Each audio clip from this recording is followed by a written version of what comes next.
தீ போல இறங்கணமே, அக்னி நாவாலே பதியணமே, கோடும் காற்றாய் வீசணுமே, ஆத்ம நதியாகி ஒழுகணுமே.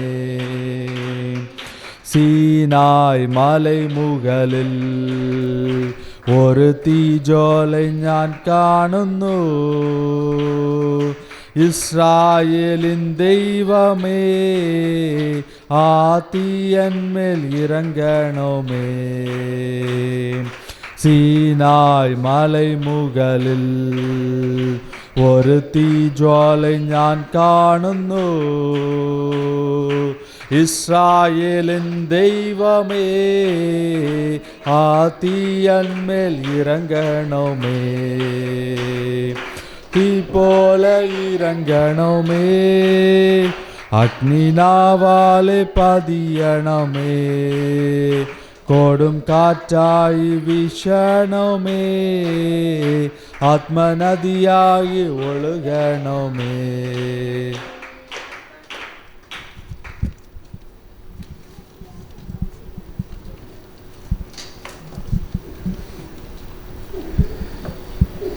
கர்த்தருக்கு ஸ்தோத்திரம், மகிமை உண்டாதாக.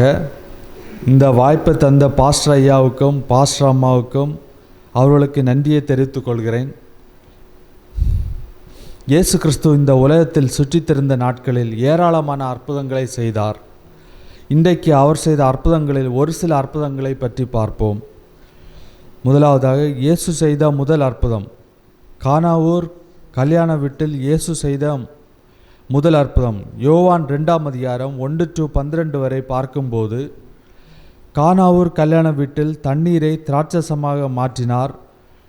இயேசு முதலாக செய்த முதல் அற்புதத்தை கலிலேயாவில் உள்ள கானாவூரில் செய்து தம்முடைய மகிமையை வெளிப்படுத்தினார். இயேசுவும் சீடர்களும் கலிலேயாவில் உள்ள கானாவூரில் ஒரு கல்யாண வீட்டிற்கு அழைக்கப்பட்டிருந்தார்கள். அங்கு இயேசுவும் தாயும் அவருடைய சீடர்களும் இருந்தார்கள்.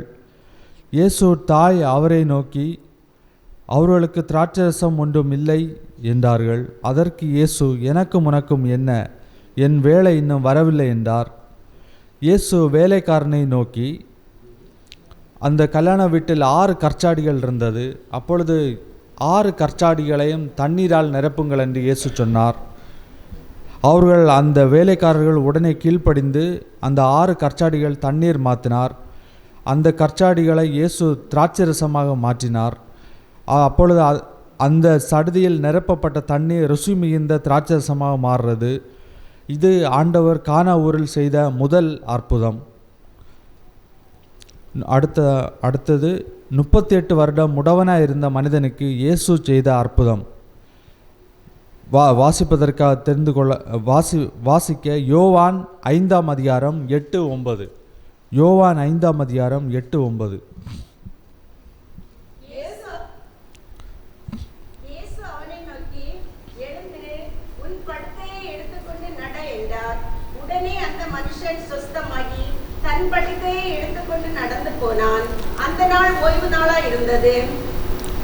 இதில் 38 வருடம் பெதஸ்தா மண்டபம் அருகே வியாதியாய் படுத்திருந்த மனிதனை இயேசு கண்டு, அவன் வெகு காலமாய் வியாதியஸ்தனாய் இருந்தான் என்று அறிந்து அவனை நோக்கி, சொஸ்தமாக வேண்டுமென்று விரும்புகிறாயா என்று கேட்டார். அதற்கு வேதியஸ்தன் ஆண்டவரை தண்ணீர் கலக்கப்படும் போது என் குளத்தில் கொண்டு போய் விடுகிறதற்கு யாருமில்லை. அந்த குளத்தில் ஒரு பெதஸ்தா குளம், அந்த குளத்தில் இறங்கும்போது சுகம் கிடைக்கும் என்று அந்த காலத்தில் இருந்த ஒரு ஐதீகம். ஆனால் இந்த முடவனை அந்த குளத்தில் இறக்க யாராலும் முடியவில்லை. தண்ணீர் கலக்கப்படும் போது என்னை குளத்தில் கொண்டு போய் விடுகிறதற்கு ஒருவரும் இல்லை. நான் போகிறதுக்குள்ளே வேறொருவன் எனக்கு முந்தி இறங்கி விடுகிறான் என்றார்.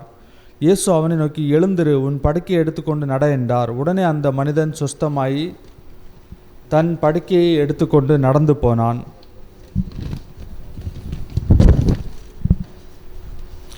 அடுத்ததாக யோவான் 5:14.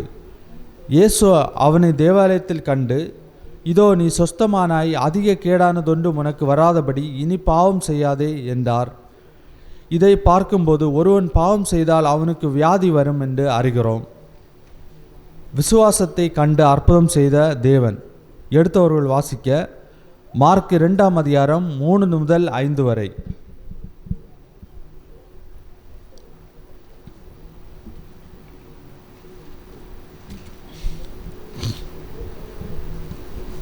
மார்க் 2ஆம் அதிகாரம். அவரிடத்தில் வந்தார்கள். ஜனக்கூட்டத்தின் நிமித்தம் அவருக்கு சமீபமாய் சேரக்கூடாமல் அவர் இருந்த வீட்டின் மேற்கூரையை பிடித்து திறப்பாக்கி திமிர்வாதக்காரன் கிடக்கிற படுக்கையை இறக்கினார்கள்.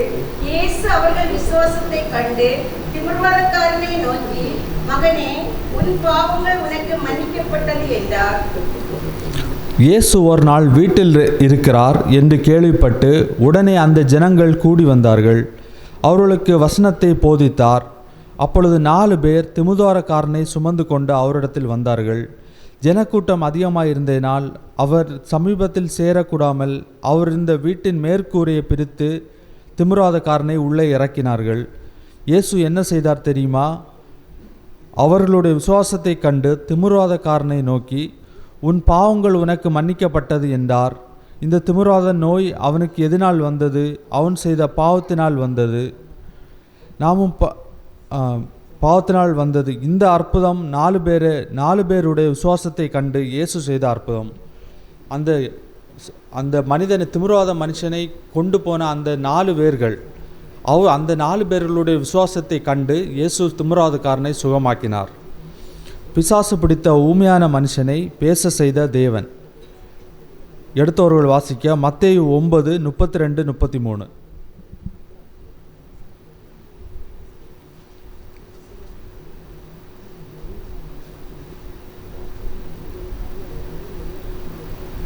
அவர்கள் புறப்பட்டு போகையில் பிசாசு பிடித்த ஊமையான ஒரு மனுஷனை அவரிடத்தில் கொண்டு வந்தார்கள்.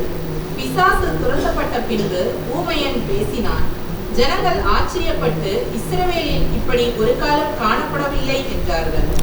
பாருங்கள், பிசாசு பிடித்திருந்த ஒரு மனிதனை இயேசு நடத்தில் கொண்டு வந்தார். இயேசு அவனுடைய பிசாசை துரத்தின போது அவனுக்கு ஊமையனாக இருந்தான். அவனுக்குள் இருந்த பிசாசை துரத்தின போது ஊமையன் பேசினான். பெரும்பாடுள்ள ஸ்திரீ சுகமடைதல். மத்தேயு 9ஆம் அதிகாரம் 20-23.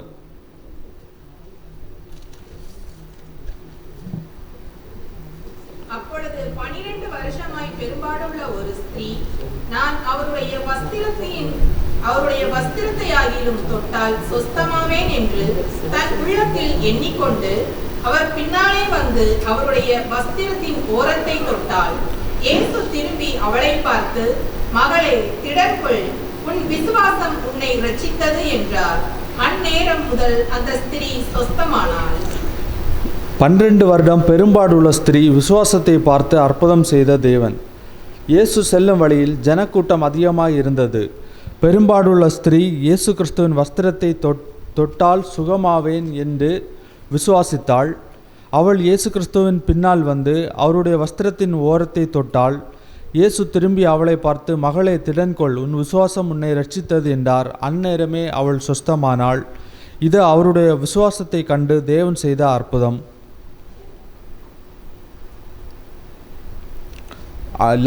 லாசருவை உயிரோடு எழுப்பின தேவன். யோவான் 11ஆம் அதிகாரம் 39-40 வசனம் வாசிக்க.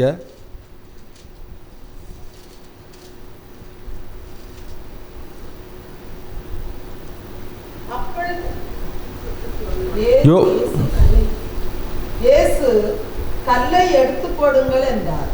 மரித்தவனுடைய சகோதரியாகிய மார்த்தாள் அவரை நோக்கி, ஆண்டவரே, இப்பொழுது நாருமே 4 நாளாயிற்றே என்றார். இயேசு அவளை நோக்கி, நீ விசுவாசித்தால் தேவனுடைய மகிமையை காண்பாய் என்று நான் உனக்கு சொல்லவில்லையா என்றார். இதில் பெத்தானியா என்னும் ஒரு ஊரில் மார்த்தாள், மரியாள், லாசரு என்பவர்கள் வசித்து வந்தார்கள்.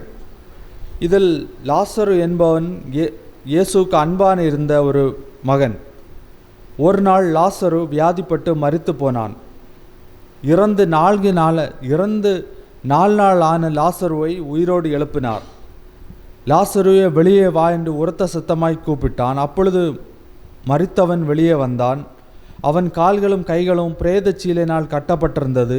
அவன் முகம் சீலையால் சுற்றப்பட்டிருந்தது. இயேசு அவனை நோக்கி, இவனை கட்டவிழ்த்து விடுங்கள். இயேசு செய்த அற்புதத்தை பார்த்து அந்த 4 நாள் ஆன லாசருவை இயேசு உயிரோடு எழுப்பினார்.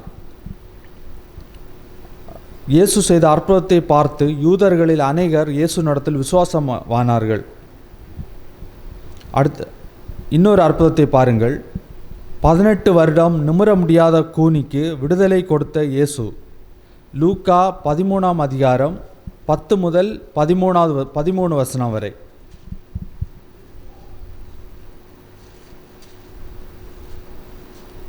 ஒரு ஓய்வு நாளில் அவர் ஜெபாலயத்தில் போதகம் பண்ணி கொண்டிருந்தார். அப்பொழுது 18 வருஷமாய் பலவீனப்படுத்தும் ஆவியை கொண்ட ஒரு ஸ்திரீ அங்கே இருந்தாள். அவள் எவ்வளவும் நிமிரக்கூடாத கூனியாய் இருந்தாள்.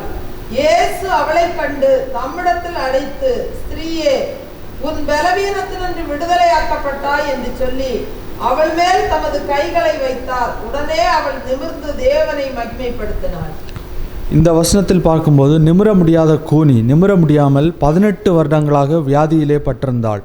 இயேசு அவளை தொட்டு சுகமாக்கினார்.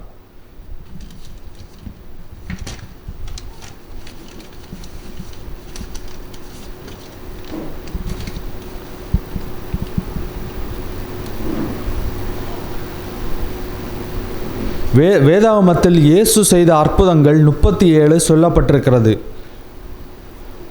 இன்னும் வேதத்தில் சொல்லப்படாத அநேக அற்புதங்களையும் இயேசு செய்திருக்கிறார், இன்றைக்கு செய்து கொண்டிருக்கிறார். இவர்களுக்கு அற்புதம் செய்த இயேசு நமக்கு அற்புதம் செய்வார்.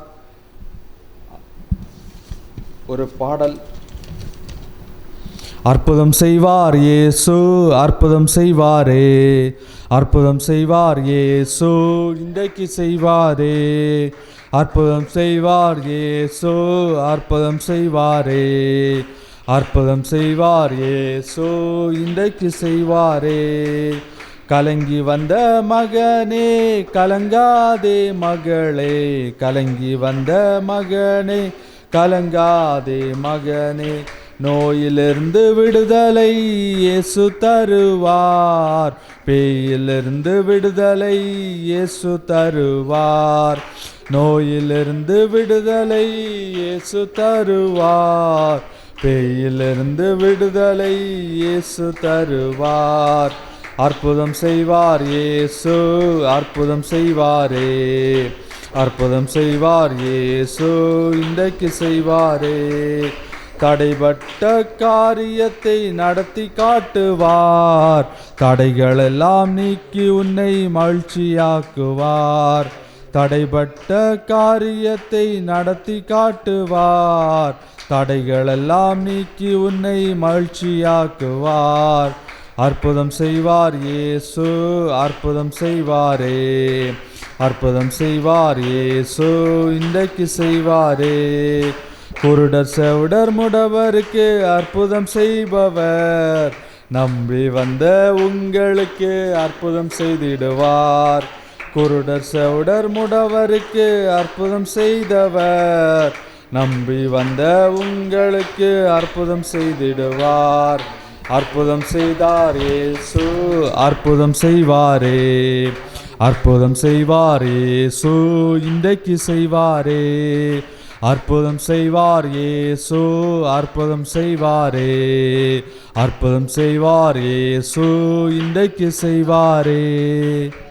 வாய்ப்புக்கு நன்றி.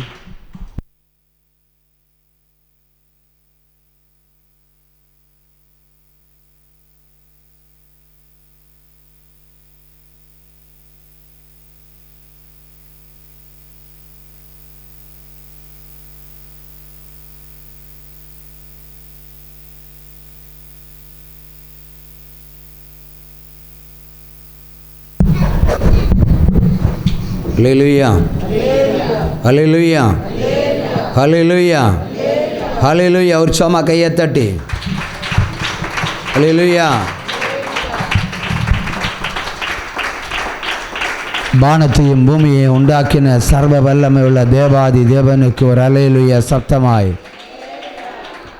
அதிசய தேவனுக்கு ஒரு அல்லேலூயா. மகிமையான தேவனுக்கு ஒரு அல்லேலூயா. ரட்சிக்கிற தேவாதி தேவனுக்கு அல்லேலூயா. காக்கும் தெய்வத்துக்கு ஒரு அல்லேலூயா. எப்பொழுதும் கூட இருக்கிற தேவாதி தேவனுக்கு ஒரு அல்லேலூயா. அல்லேலூயா. ஆசீர்வாதங்களை மடியில் போடுகிற தேவாதி தேவனுக்கு ஒரு அல்லேலூயா. விடுதலையை மடியில் போடுகிற தேவாதி தேவனுக்கு ஒரு அல்லேலூயா. உலர்ந்த எலும்புகளை உயிர் பெறச் செய்கிற தேவாதி தேவனுக்கு ஒரு அல்லேலூயா. மரண கண்ணிகளை உடைக்க போகிற தேவாதி தேவனுக்கு ஒரு அல்லேலூயா. ஊற்றும் ஐயா வல்லமையை, தாகத்தோடு காத்திருக்கிறோம். ஊற்றும் ஐயா வல்லமையை, தாகத்தோடு காத்திருக்கிறோம். மாம்சமான யாவர் மேலும் ஊற்ற வேண்டுமே,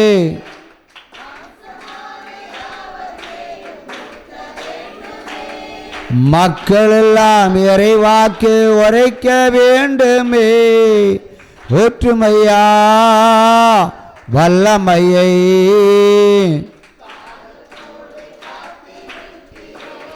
அல்லேலூயா. இந்த ஓய்வு நாளிலும் இங்கு கடந்து வந்திருக்கிற ஒவ்வொருவரையும் ஒவ்வொரு குடும்பத்தாரையும் இயேசு பெரியவர் வருகையின் ஊழியங்கள் சார்பாகவும், ஜீவ ஒளி ஜெபகோபுரம் பொருத்தனை ஊழியங்கள் சார்பாகவும், ஜீவ ஒளி தொலைக்காட்சி ஊழியங்கள் சார்பாகவும், இயேசு பெரியவர் வார பத்திரிகை, ஜீவ ஒளி மாத பத்திரிகையின் சார்பாகவும் உங்களை வாழ்த்துகிறேன், வரவேற்கிறேன்.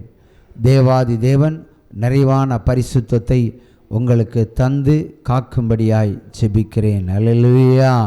உற்சாகத்தோடு கையை தட்டி அல்லேலூயா.